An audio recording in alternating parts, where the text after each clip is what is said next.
सूबे की योगी सरकार लगातार भूमाफियाओं पर शिकंजा कसती नजर आ रही है। अवैध भूमि व इमारतों पर सरकार कार्रवाई भी कर रही है, लेकिन इसके बावजूद गोंडा जिले में भूमाफिया लगातार सक्रिय हैं और खाली पड़ी नजूल जमीन पर भूमाफियाओं की बुरी नजर बनी हुई है।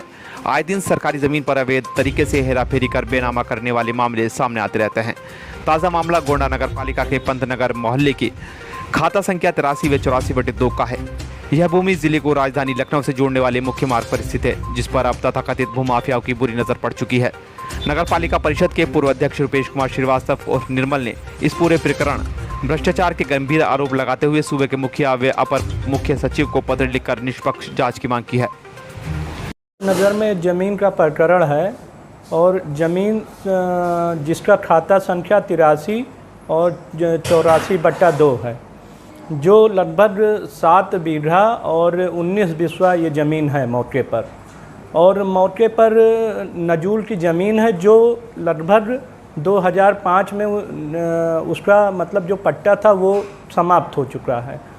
उसके बाद अधिशासी अधिकारी द्वारा जिला अधिकारी जी को 2 मई 2018 को एक पत्र लिखा जाता है और उसमें ये जिला अधिकारी को बताया जाता है कि इसकी अवधि समाप्त हो चुकी है और अब वो जो ज़मीन है वो सरकारी भूमि है और उसको सरकार द्वारा जिला अधिकारी द्वारा सरकार द्वारा अपने कब्जे में ले लिया जाए और लेने के बाद उसकी नीलामी कराई जाए और नीलामी कराने के बाद जो उससे धन अर्जित होता है उसको सरकारी कोष में जमा कर दिया जाए।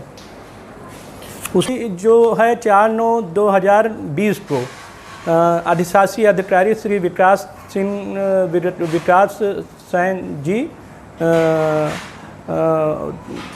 मतलब लिखते हैं जिला अधिकारी को ही संबोधित करके और वही चीज़ दोबारा दोहराते हैं उनसे कि इस ज़मीन को अपने कब्जे में लेके इसको सरकारी उसमें जमा कर लिया जाए।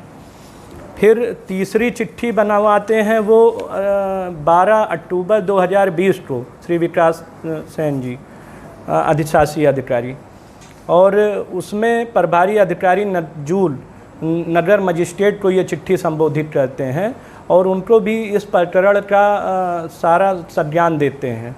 उसके बाद 22 मार्च 2021 को श्री विकास सिंह सेन जी से उप निबंधक यहाँ रजिस्ट्रार उनसे पूछते हैं और पूछने के बाद उनसे पूछा जाता है कि इसमें क्या है तथ्य। तो उसमें जो प्रॉपर्टी डीलर थे जिसको उन्होंने खुद डीएम से बताया था जिला अधिकारी जी से कि ये प्रकरण में प्रॉपर्टी डीलर ज़मीन को बेच सकते हैं, उस ज़मीन को उनके पक्ष में रिपोर्ट लगाकर 22 मार्च 2021 को प्रॉपर्टी डीलरों से तय करके और बेजा लाभ कमा करके मतलब और उनके पक्ष में रिपोर्ट लगा देते हैं।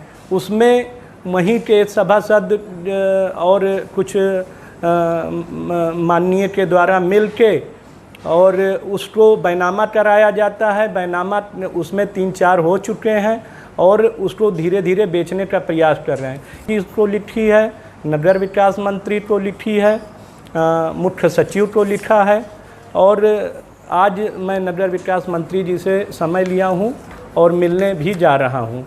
तो हम चाह रहे हैं इसकी जांच हो निष्पक्ष और जो भी दोषी पाया जाए उसके खिलाफ कार्रवाई हो।